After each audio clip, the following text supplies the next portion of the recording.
আপু কেমন আছো তুমি? ভালো আছি। আপনি কেমন আছেন? হ্যাঁ ভালো আছি। তুমি সে আজ রাগ হয়ে রয়েছো বুঝলাম না। আপনার লাগার ভিডিও বানাইম না আমি। কেন কি হলো? না না না না না, একবার আপনি সাক্ষাৎকার নিতেন, সাক্ষাৎকার নিয়ে হেয়া পরে আমারে নাম্বার দিছেন শ্যামরাকো। প্রবাসে এক ভাই আমার কাছ থেকে নাম্বার নিছিল, তারপর নিয়া তারপরে আমার সাথে অভিনয় করে ছলনা করে আমার মন মন ভালোবাসা দেওয়া নেওয়া করছে, আমিও ভালোবাসি। ওর কথা শুই না আমি প্রেমে পড়ে গেছি। কথা শুনে ফেমে পড়ে গেলা? হ্যাঁ। তারপর কি হলো? আমি নিঃস্ব জীবনে একটা ভালোবাসা পাইছি হয়তো বা। ওই প্রবাসী ছেলেটা আমি ভালোবাসি, আমার মন মন প্রাণ সব নিয়ে গেছে। তারপরে প্রবাস থেকে আসলো বাংলাদেশে, আইসা আমার কাছে ছিল, আমার ভালোবাসা আমার কাছে অনেক বছর ছিল। এই হয়তো বা 1-1.5 বছর। 1-1.5 বছর তোমার সাথে ছিল? হ্যাঁ, আমাকে বিয়ে করবে কত আশা দিছে, কত কিছু করলো, আমাকে বিয়ে করবে। বিয়ে তো করলোই না, 1-1.5 বছর আমার কাছে ছিল একদম ব্যর্থ একটা মন। বারবার কি কাউকে দেওয়া যায় বাবু ভাই বলেন? না না, এটা তো ঠিক না। হ্যাঁ, আর প্রবাসীরা তো মন প্রাণ দিয়ে যারা ভালোবাসে, এটা তো আমি জানি প্রবাসীরা অনেক ভালোবাসে। তাহলে আমার সাথে ছলনা করলো কেন? তোমার সাথে ছলনা করছে কেন সেটা তো জানি না, মনে হয় ওরে তুমি ভালোবাসতে পারো না মন দিয়ে, এটাই মনে হয়। ও, আমি মন দিয়ে ভালোবাসতে পারি না, ও মন দিয়ে ভালোবাসছে আমারে? সেটা তো বলতে পারি না। প্রবাসীরা তো কেন, তুমি ওর সাথে যখন প্রবাসীর সাথে পরিচয় হয়েছে তখন কি তোমার টাকা পয়সা কিছু দেয় নাই? না, টাকা পয়সার জন্য তো আমি ওরা ভালোবাসি না। তো তুমি কি কারণে ভালোবাসো? আমি ভালোবাসছি আমার নিঃস্ব জীবনে, আমি একটা থার্ড জেন্ডার তৃতীয় লিঙ্গের মানুষ, এই হিসেবে আমার ভালোবাসার কোনো মানুষ নাই। আমি ভালোবাসার মানুষ চাইতেছি, তেমনই ভালোবাসার মানুষ পেলাম। 1.5 বছর সংসার করে বিয়ে করবার আশা দিয়ে, আর বিয়ে তো করলোই না, চলে গেল। 1.5 বছর এই জন্য আপনার সাথে আর আমি ভিডিও করুম না। আচ্ছা ঠিক আছে, তুমি শোনো, তোমার তো যদি যে তোমার সাথে ছলনা দিছে করছে, ঠিক আছে, এর তো ভালো তো পাইতে পারো, ঠিক না? তুমি সংসার করার আগে ওর একটু দেখতা কিরকম, ফোনে কথা কইছো, ঠিক আছে, মন প্রাণ সবই দিয়া লাইছো, তাই না? এটা আমার দোষ কও? ফোনে কথা কইয়া মন প্রাণ দিয়া লাইছে, অত কথা মিষ্টি মিষ্টি কথা শুনে মনে করছিলাম তো ভালো একটা ছেলে। ও, ভালো ছেলে মনে করে তোমার ডাইরেক্ট বিদেশ থেকে তোমার এনে আসছে না ওর বাড়িতে গেছিল? বাড়িতে গেছে, বাবা মার সাথে কথা বলছে, বাবা মার সাথে দেখা করছে, ওখানে ছিল। তারপর আমাকে ফোন দিলাম, বললাম তুমি কোথায়? বলে আমি বাংলাদেশ আসছি। বাংলাদেশ আসো তাহলে আমার বাসায় আসো। আমার বাসায় আসলো, আসার পরে আর যায় না, আমার এখানে থাকে। 1.5 বছর আমার সাথে সংসার করলো অলরেডি, আমাকে বললো যে বিয়ে করবে। আর এখন কি যোগাযোগ হয় না তোমার সাথে? আমার সাথে যোগাযোগ তো কথা দূরে থাক, আমি ফোন দিলে সুইচ অফ। তারপর আবার ফোন দেই, অন্য মোবাইল দিয়ে ফোন দিয়ে আমার কণ্ঠ পেয়ে ফোন কাইটা দেয়, আর ফোন ধরে না। তুমি মেসেজ করো নাই ওকে?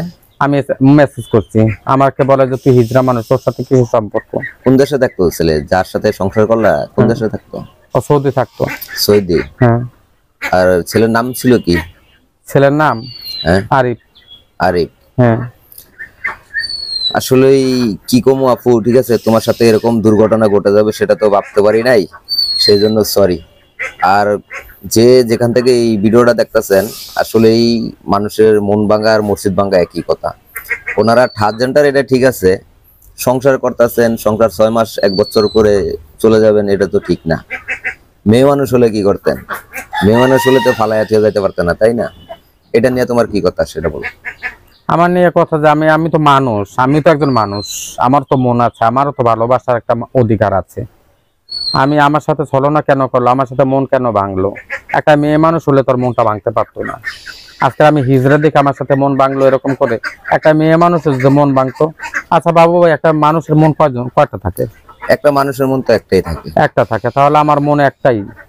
আগের বার আপনি সাক্ষাৎকার নিছেন, আমার নাম্বার দিছেন, নাম্বারে আমার ফোন দিল ছেলেটা, ভালোবাসার কথা এই আমি যে ভিডিও করে নাম্বার দিছিলাম সেটাকে একজনই ফোন দিছিল না অনেকেই ফোন দিছে? অনেকেই ফোন দিছে, সবাইকে যাচাই বাছাই করছি, করার পরে ওরেও ফোন দিছে আরিফকে, ও ফোন দিছে, ওর সাথে কথা বললাম, যে দেখলাম সবার থেকে ও আলাদা। ও, ওকে ভালো লাগছিল কথা বলে, তাই না?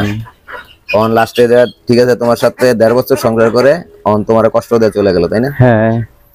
যাই হোক, আরিফের নামে তুমি কি কিছু বলবা কিনা? ঠিক আছে, আরিফের যদি ভিডিওটা দেখো, ঠিক আছে, অবশ্যই তোমাকে যদি আবার যদি গ্রহণ করে নেয়।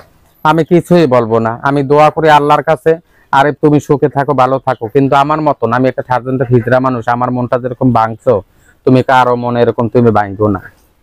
আমার মন ভাঙতো, আমি তোমার জন্য দোয়া করি। একটা মেয়ে মানুষের মন ভাঙবা, সে সারা জীবন তোমাকে অভিশাপ দিবে, আমার মতন দোয়া কামনা করবে না। আমি হিজড়া, আমার মাথার উপরে কোনো ছায়া নাই, বট গাছ নাই, আমি হিজড়া, আমার মনটা ভাঙছো। আমি আল্লাহর কাছে তোমার জন্য দোয়া করি, কিন্তু তুমি কোনো মেয়ে মানুষের মন নিয়ে তুমি ছিনিমিনি খেলো না। আমার এই একটাই কথা। ওকে আরিফ ভাই, তুমি যদি ভিডিওটা যদি দেখে থাকো অবশ্যই শিলাপুর কথাগুলো অবশ্যই শুনবা। আর আমার যেতকালে আমার চ্যানেলে সাবস্ক্রাইব আছে, ঠিক আছে, অবশ্যই ভিডিওটা দেখবা, ঠিক আছে। শিলাপুর সাথে অবশ্যই তুমি কন্টাক্ট করবা।